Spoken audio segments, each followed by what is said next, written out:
రెండో పేతురు రాసిన పత్రిక 3వ అధ్యాయంలో, ప్రియులారా ఈ 2వ పత్రిక మీకు ఇప్పుడు వ్రాయిచున్నాను. పరిశుద్ధ ప్రవక్తల చేత పూర్వమందు పలుకబడిన మాటలను ప్రభువైన రక్షకుడు మీ అపోస్తల ద్వారా ఇచ్చిన ఆజ్ఞను మీరు జ్ఞాపకం చేసుకున్న వల్లనే విషయము మీకు జ్ఞాపకం చేసి నిర్మలమైన మనస్సులను రేపుచున్నాను.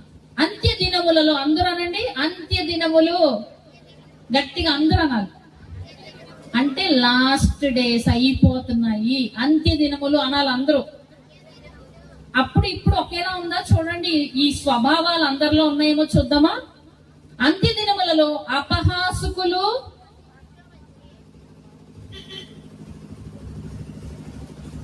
అపహసించుచు వచ్చి తమ స్వకీయ దురాశల చొప్పున నడుచుకొనుచు ఆయన రాకడను గూర్చిన వాగ్దానం ఏమాయను, పితరులు నిద్రించినది మొదలుకొని సమస్తమును సృష్టించి ఆరంభమున్నట్టే నిలిచి ఉన్నదే అని చెప్పుదురు అని మొదట మీరు తెలుసుకొనవాలి. ఏలయనగా పూర్వము నుండి ఆకాశం ఉండెననియు నీళ్లు నుండి నీళ్ల వలను సమకూర్చబడి భూమియు దేవుని వాక్యము కలిగినని వారు బుద్ధి పూర్వకముగా మరుతురు. చూసారా, అంతా కూడా నార్మల్ గానే ఉంది కదా, ఇందులో గొప్ప ఏముంది, నార్మల్ గానే ఉంది కదా అంతా అని చెప్పి అందరూ కూడా ఏదో దేవుడు వస్తాడు అన్నాడు కానీ ఏమీ రాడు అనంటే వస్తాడు ఆయన ఒకసారి చెప్పాడంటే రాకుండా ఉండడు. అయితే చూడండి, అయితే ప్రభు దినము దొంగ వచ్చినట్లు వచ్చును. 10వ వచనంలో అయితే ప్రభు దినము దొంగ ఎలా వస్తాడండి చెప్పకుండా అనండి అందరూ దొంగ వచ్చినట్టు ప్రభు దినము ఉంటుంది. ఆ దినము ఆకాశము మహాధ్వనితో గతించిపోవును, పంచభూతములు మిక్కటమైన వేండ్రములతో లయమైపోవును, భూమియు దాని మీదనున్న కృత్యములు కాలిపోవును.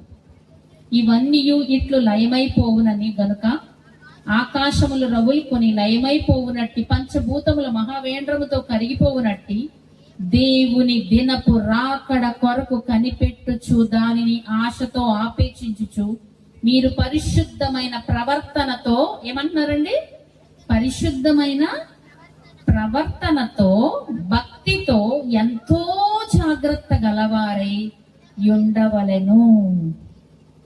హల్లెలూయా. ఆయన రాకడ అంత జాగ్రత్తగా కనిపెట్టుకొని ప్రవర్తన బుద్ధి మార్చుకొని ఉండకపోతే ఆ రాకడ దినములో అన్ని మహావేంద్రముతో నాశనం అవ్వబోతున్నాయి. అప్పుడు ఉన్న వాళ్ళంట ఎలా ఉంటారంటే,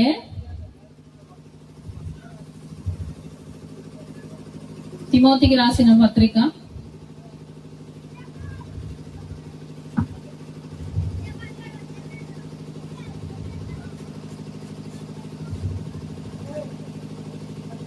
3వ అధ్యాయం 2వ తిమోతికి రాసిన పత్రిక 3వ అధ్యాయంలో అంత్య దినములలో అపాయకరమైన కాలములు వచ్చునని తెలుసుకొను.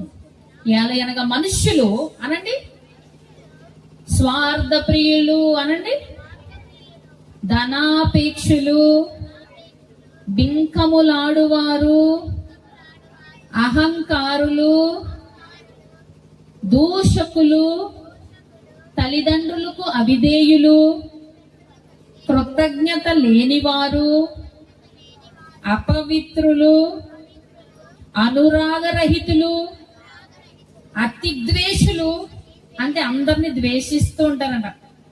చూసారా, ఈ మధ్యన అందరూ ఒకరినొకరు ఎలా ద్వేషించుకుంటున్నారో, అసలు ఎంత ద్వేషించుకుంటున్నారంటే వీడు ఆ మతంలో వీడు ఈ మతం, అసలు ఇంత ద్వేషం ఎప్పుడు లేదు మనుషుల్లో. అతి ద్వేషులు అనండి, మనుషుల్లోకి ఏమొచ్చిందండి, అతి ద్వేషం వచ్చేసింది. డబ్బులు ప్రేమ ఎక్కువైపోయింది మనుషుల ప్రేమ కంటే. తల్లిదండ్రులు ఎంత చేసినా ఇంతే కదా, నువ్వేమిచ్చావు నాకు అనండి. తల్లిదండ్రులు ఏమంటావు, ఏమిచ్చావు, ఓ బైక్, నా ఫ్రెండ్స్కి ఏదో అంత మంచి బైక్ ఉందో. తల్లిదండ్రులకి బైక్ ఇచ్చేస్తే ప్రేమించినట్టు కాదు, మీరు వాళ్ళకి ఏమి ఇస్తున్నారో మీరు చూసుకోండి. మంచి పేరు ఇస్తున్నారా, వాళ్ళకి అనురాగం ఇస్తున్నారా, వాళ్ళ పనుల్లో తోడుగా ఉన్నారా. ఇప్పుడున్న యూత్ అయితే లోకాన్ని ఎంతగానో ప్రేమిస్తున్నారు, లోకాన్ని ఎంతగానో ఇష్టపడుతున్నారు. తల్లిదండ్రులు కూడా వీళ్ళ ప్రేమ కోసం వాళ్ళకి ఏం కావాలంటే అవి ఇచ్చేస్తున్నారు. అమ్మ అందరూ చూస్తున్నారా? హల్లెలూయా. ఇప్పుడు పిల్లలు చదువుల్ని చదివిస్తున్నారు తల్లిదండ్రులు తప్ప అనురాగం ఇవన్నీ లేవు. వాళ్ళ ప్రేమలు అన్ని బయట వాళ్ళ మీద తప్ప ఇంట్లో వాళ్ళ మీద ఉండట్లేదు. లైఫ్ అంతా పాడైపోయిన తర్వాత వచ్చి అప్పుడు ఏడుస్తున్నారు. అవునా కాదా? అవునా కాదండి? తల్లిదండ్రులకి అవిధేయులు, కృతజ్ఞత లేని వారు పిల్లలే కాదు మనం కూడా. కృతజ్ఞత, ఎవరైనా ఏదైనా హెల్ప్ చేస్తే గుర్తు పెట్టుకోం. చేసావులే, నేను చేస్తాను కదా, కృతజ్ఞతగా